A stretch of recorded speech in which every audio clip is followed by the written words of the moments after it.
에스더 2장 1절로 4절까지의 말씀 저와 여러분 한 절씩 교독하시겠습니다. 그 후에 아하스웨로 왕의 노가 그침에 와스기와 그가 행한 일과 그에 대하여 내린 조서를 생각하거늘 왕의 측근 신하들이 아래게 왕을 위하여 아리따운 처녀들을 구하게 하시되 전부 각 지방의 관리를 명령하여 아리따운 처녀를 다 도성 수산으로 모아 후궁으로 들여 궁녀를 주관하는 내시 해계의 손에 맡겨 그 몸을 정결하게 하는 물품을 주게 하시고 왕이 내 아리따운 처녀를 와시리 내시 왕으로 삼으소서 하니 왕이 그 말을 좋게 여겨 그대로 행하니라. 아멘. 이는 살아계신 우리 하나님의 말씀입니다. 이 시간 분노는 지나가고 후회는 남는다라는 제목으로 말씀 나누겠습니다. 말씀의 제목과 같은 일들을 아마 종종 경험하셨을 겁니다. 분노가 일어나서 마땅한 분노 같지만 분노는 또 감정이기 때문에 금방 지나가죠. 근데 분노했던 순간은 생각보다 오래 기억에 남습니다. 민망했든 무례했든 거칠었든 그 기억날 때마다 잠들기 전에 자다가 말고 멍할 때 차를 마시다가 조용하게 생각하다가 그럴 때 이불킥을 하고 싶을 만큼 우리들에게 미련처럼 남는 안 좋은 기억들이 되죠. 비단 큰 일에만 해당되는 게 아니라 사소하고 작은 일에도 마찬가지입니다. 운전을 하다가 보면 조금만 양보해주면 되는데 아무 일도 아닌 것 같은데 괜히 양보해주기 싫어서 내가 양보를 받아야 되는 상황이라 내가 먼저 진입을 해서 내 신호에 갔기 때문에 그런 다양한 이유로 충분히 할 수 있는 양보를 우리가 해줄 수 없을 때, 해주지 않을 때가 있기도 합니다. 우리 성품이 나쁘기보다는 그만큼 우리에게 이 작은 일에 대해서도 민감할 수밖에 없는 마음의 여유가 그만큼 많이 사라져버린 시대를 살아가고 있기 때문이 아닐까요? 2016년에 서울의 한 거리에서 보복운전이 있었습니다. 직진과 우회전이 가능한 끝차선에서 우회전 차량이 빠지려고 하는데 앞에 차가 직진 차량이라 가지를 않았어요. 예전 같았으면 우회전하는 차량이 뒤에서 깜빡이를 켜면은 횡단보도로 살짝 나와가지고 비켜주기도 했습니다. 근데 지금은 그렇게 양보해주면은 오히려 신호위반이나 보행자 횡단 방해, 보행자 의무 위반, 보호 의무 위반 이런 걸로 벌점과 벌금을 받을 수 있어요. 그래서 우회전을 하고 싶어도 앞에 직진 차량이 있고 직진 신호가 있으면 기다려야 됩니다. 근데 우회전하려고 하는 1억이 넘는 고가의 외제 차량이 기분이 나빴는지 비켜주질 않아서 계속 빵빵빵빵 거리는 거예요. 앞차가 양보해주면 신호위반이 되니까 부부가 탄 차량은 안 돼. 우리가 움직이면 우리가 신호위반이 되니까 어쩔 수 없어. 그리고 신호가 바뀌고 가려고 하는데 이 교차로에서 차선도 없는데 그 외제 차량이 앞으로 와서 뒤를 막고 계속 차에서 내려서 손가락질을 하고 차를 두들기고 욕을 했습니다. 위험운전을 하고 그 부부 차량에게 보복을 했어요. 그래서 이 부부 차량이 신고를 했습니다.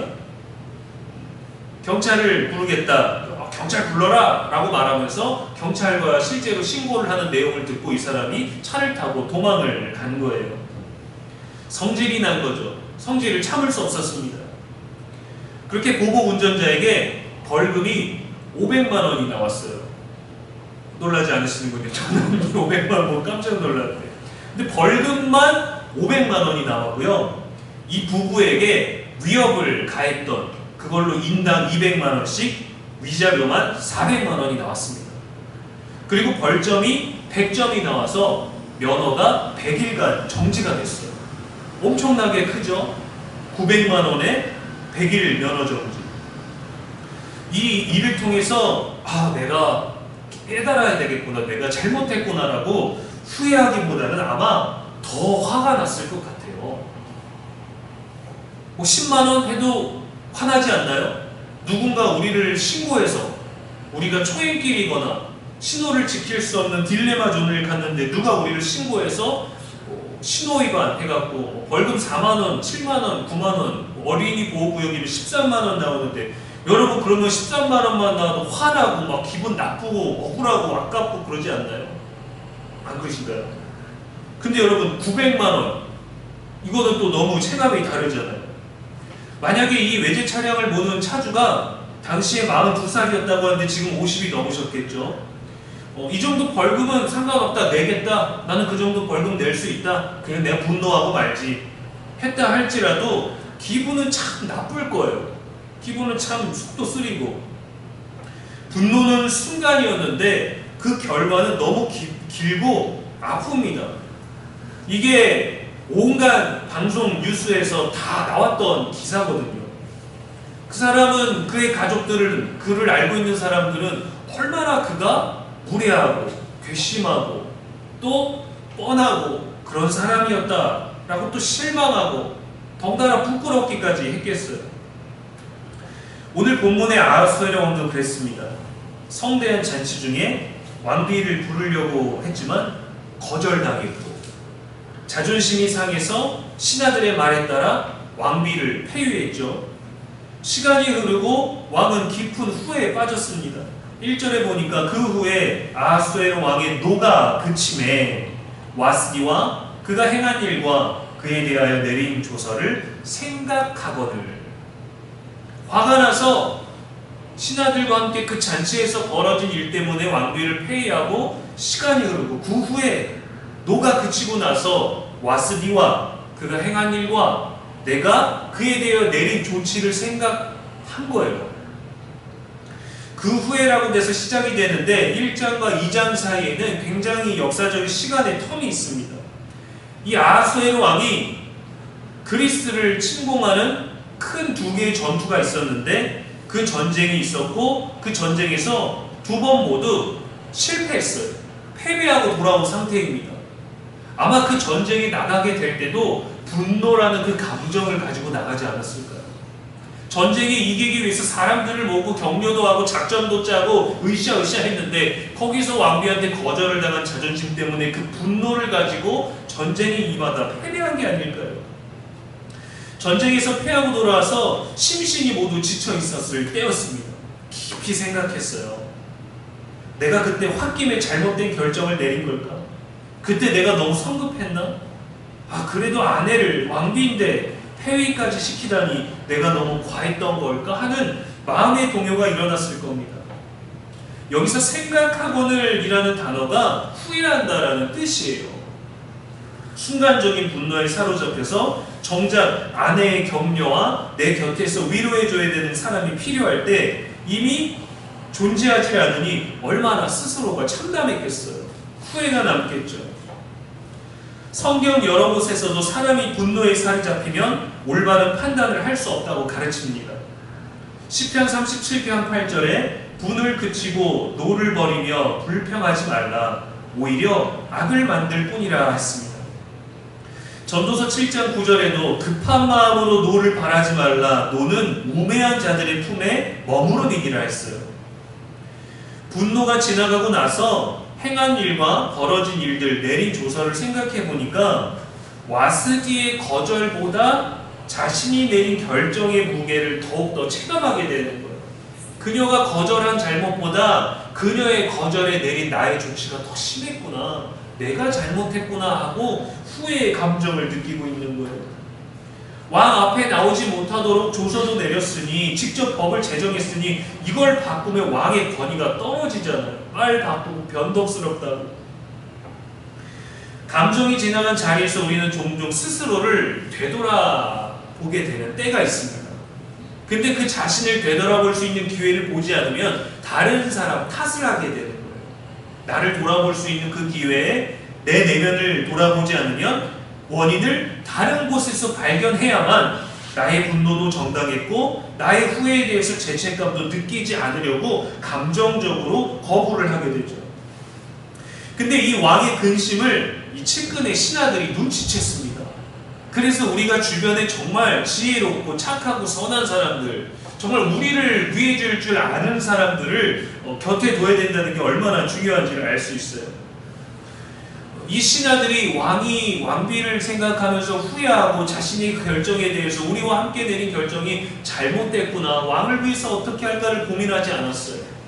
왕은 후회하고 있지만 신하들은 후회를 하면 안 되는 겁니다. 왜냐하면 왕비보다 낮은 신하들이 왕비를 폐위시켰잖아요. 왕의 권위를 이용해서. 근데 그 왕을 복귀시킬 수 있겠습니까? 정치는 그렇게 간단하지 않잖아요. 폐위시킨 왕비를 복귀시키면 신하들이 위협을 느끼지 않겠어요. 왕비가 우리한테 보복할 거야. 왕이 지금 왕비를 그리워하는 것 같아.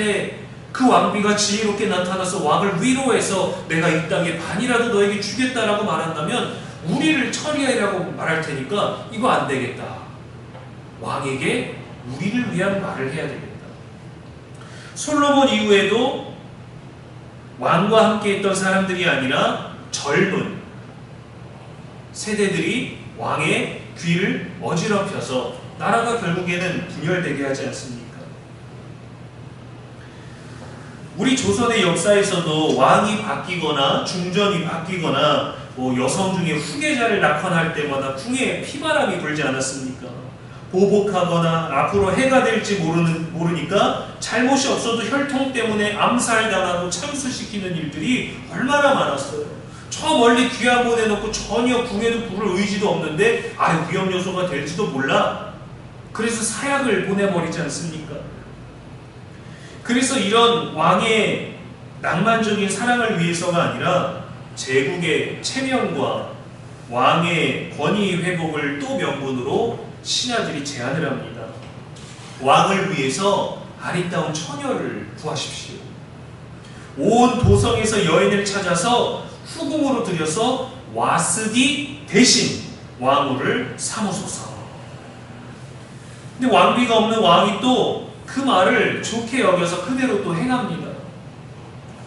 어찌 보면 일단 예쁜 사람을 찾는 거예요. 보기 좋은 사람. 왕이 또 술 취했을 때 나와라, 너의 아름다움을 보여라 할 수 있는 그런 대상이겠죠. 똑똑할 필요도 없고 집안이 좋을 필요도 없고 그저 보기 좋은 사람을 세우소서 하는 겁니다. 신하들에게 위협스러운 존재가 되지 않기 위한 목적이었겠죠.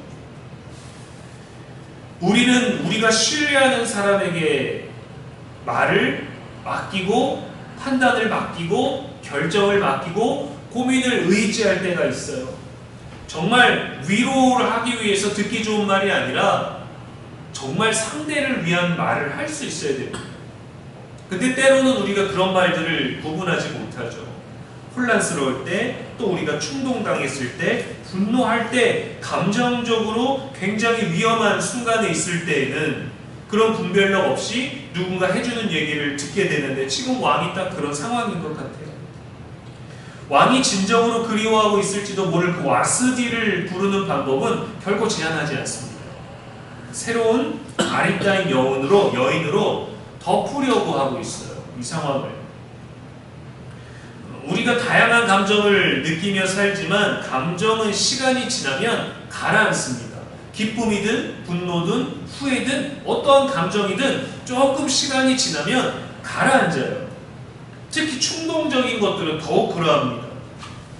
아소에로처럼 뒤늦게라도 생각해보면 전혀 자존심 구겨지거나 마음 상하거나 괴로운 일이 아닐 수도 있어요. 그래서 그 충동적인 순간을 조심해야 합니다. 우리들에게 충동적인 것들이 가까이 올 때가 있죠. 구매 욕구, 충동 구매. 나한테 정말 필요한 걸까? 이거 꼭 사야 되나? 집에 또 있는 걸 중복하는 건 아닌가? 나는 이거를 왜 사려고 하는 걸까? 고민해보면 사실 그렇게 필요치 않지만 충동 구매는 이러한 과정을 건너뛰지 않습니까? 그런데 의외로 우리들에게 정말 필요한 걸 사야 될 때는 충동적인 구매를 할 때보다 더 많이 고민하고 더 많이 비교하고 더 많은 시간을 필요로 합니다. 결정하기까지. 또 충동적인 배달음식 주문 욕구가 일어날 때가 있습니다.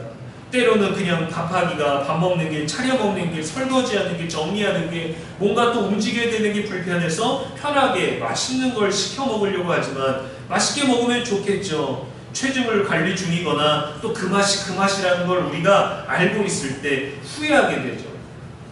제가 치킨을 잘 시켜 먹지는 않는데 아이들도 그렇고 저도 그렇고 그냥 아무것도 아닌 어느 순간 어느 날 치킨이 먹고 싶을 때가 있어요. 그냥 광고를 보거나 누가 그걸 아삭하면서 맛있게 먹거나 거기에 접시가 돌면서 양념 위에 막 가루가 막 뿌려지는 걸 보면 갑자기 그냥 안 먹고 싶고, 먹으면 어쨌든 그 맛이 그 맛인 걸 알면서도 충동적으로 먹고 싶을 때가 있어요. 그래서 먹으면 한 20조각 있으면 거기서 한 조각 반 먹으면 벌써 질려버리고요. 알면서도 후회하는 그런 충동적인 주문 요구가 일어날 때가 있습니다. 근데 가장 많이 일어나는 충동적인 사건은 분노입니다. 분노예요. 서운함, 답답함, 짜증, 예민함, 피곤함 등의 다양한 모든 감정이 오로지 분노로만 표출될 때가 있어요. 하나님께서도 용서하셨는데 요나가 그 용서를 보고 성을 냅니다. 하나님 물으셨죠. 요나야, 성내는 것이 옳으냐? 했는데 내가 성내어 죽기까지 옳습니다 하고 대답을 했어요. 충동적인 분노입니다. 충동적인 반항이죠. 순간 화가 나서 하는 말, 충동적으로 끝내버리는 연인들의 관계, 그리고 시간이 지나면 돌이키고 싶지만 늦었음을 느낄 때, 저희 아이들도 요즘에는 남자아이들이라 그런지 처음에는 놀리면서 반사 형은 똥이야 막 그러면서 놀리다가 요즘에는 이렇게 팔로 툭툭 치는 이런 일들이 생겼어요. 이제 게임을 서로 이게 2인용 게임을 서로 하다가 뭐 내가 이거 아이템 내가 먹을 거야 했는데 왜 그걸 형이 먹어? 야 내 차례인데 왜 네가 먼저 가? 하다가 아 그러지 마 하면서 티격태격 놀다가 요즘에는 이제 쳐요. 하지 마. 더 세게 치죠. 하지 말라고. 그러다 계속 티격태격 하잖아요. 왜 한 대 때려 그래서 2대 때리고, 왜 2대 때려 그러고 3대 때리고. 그냥 아이들만의 질서니까 격해지지 않으면 그냥 두기는 하지만, 그러다가 누군가 한 명이 나 이제 너랑 안 놀아, 나 이제 형이랑 안 놀아 하고 진짜 따로 놀려고 게임을 하다 말다 그냥 그칩니다. 그래도 게임은 또 재밌고 다른 뭔가 놀이를 해야 되니까 그렇게 서로 티격태격 하다가 돌아서 놓고는 우리 뭐 할래? 그리고 또 다시 그 얼마 안 돼서. 근데 그 말을 꺼내기는 참 어색한 거예요. 그거를 풀어내는 것. 게임할 때는 내가 아이템 먹는 것 때문에 그 순간에는 그 조작하는 것 하나 때문에 기분이 상해서 너랑 안 놀아 영원할 것처럼 얘기했지만 5분도 안 돼가지고 형 우리 종이접기 할까? 그래 내가 뭐 접어줄까? 아빠한테 허락받고 유튜브 보면서 따라 접자. 그리고 또 금세 또 잘 놉니다.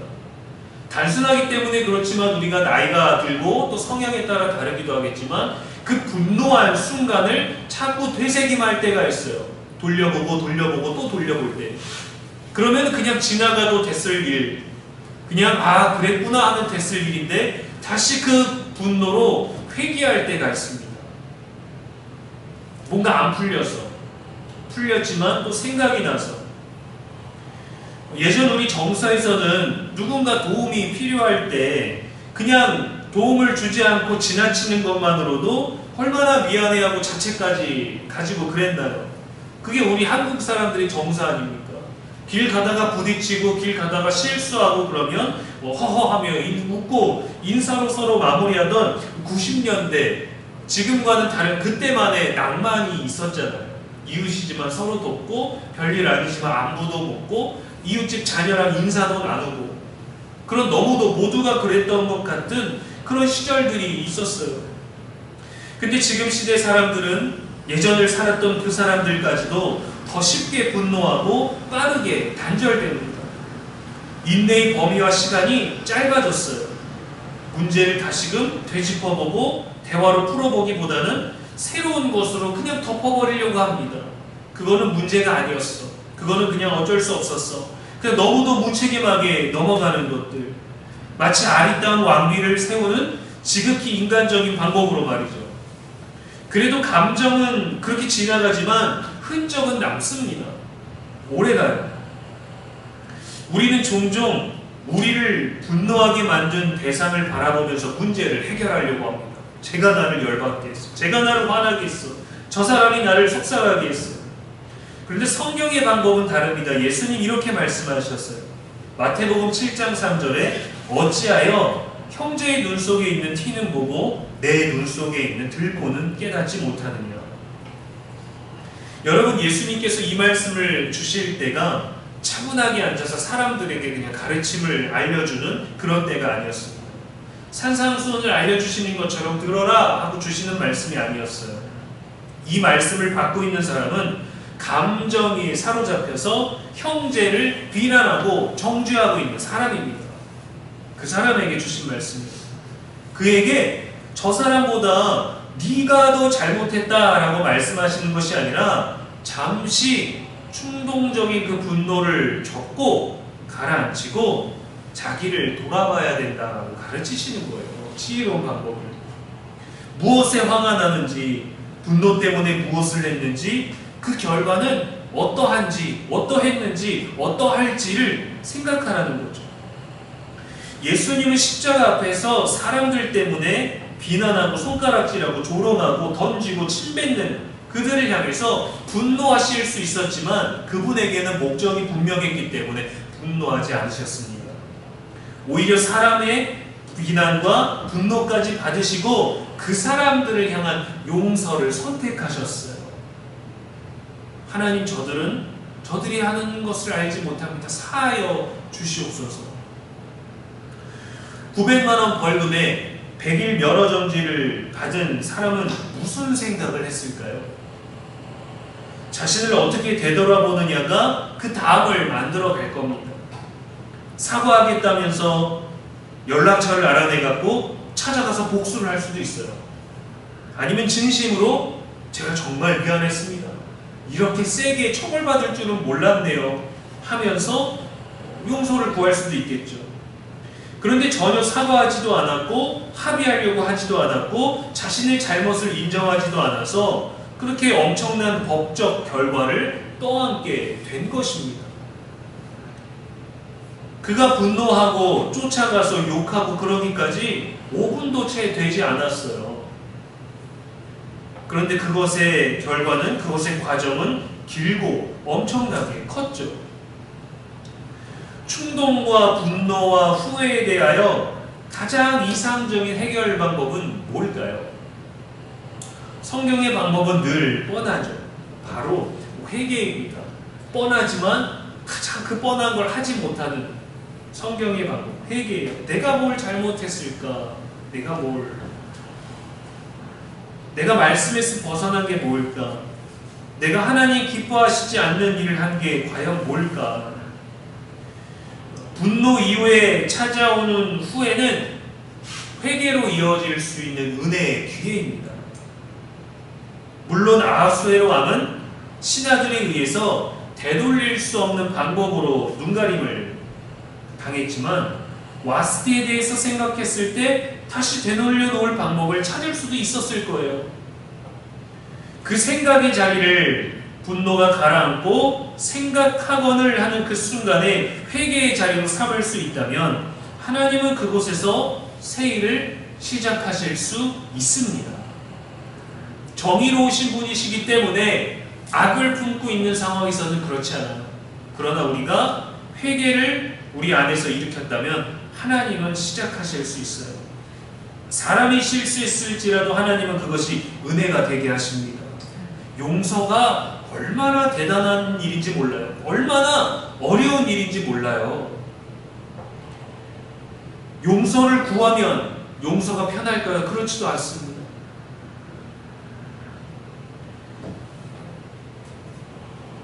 회개에는 능력이 있죠. 우리를 인도하시는 새로운 길이 되게 하시는 게 바로 회개입니다. 우리가 회개하지 않을 때에도 주님은 우리를 용서하셨죠. 우리가 돌아서지 않고 있을 때에도 우리가 돌아서기를 바라는, 돌아설 것을 기대하며 돌아서라고 외치시면서 우리를 용서하셨어요. 아하수의 왕처럼 우리는 누구나 감정에 휩쓸릴 수 있습니다. 또 뒤늦은 후회에 머물게 될 수도 있고요. 하지만 후회의 자리에서 우리가 해야 될 일은 새로운 것으로 대체하고 덮어버리는 게 아니라 하나님 앞에 빨리 돌아서는 겁니다. 사람에게 하든 누군가에게 했든 하나님 앞에 돌아서는 그 회개를 행해야 돼요. 분노는 우리를 망칩니다. 후회는 우리를 어둡게 합니다. 하지만 회개는 우리를 살립니다. 다른 이도 살릴 수 있는 게 바로 회개예요.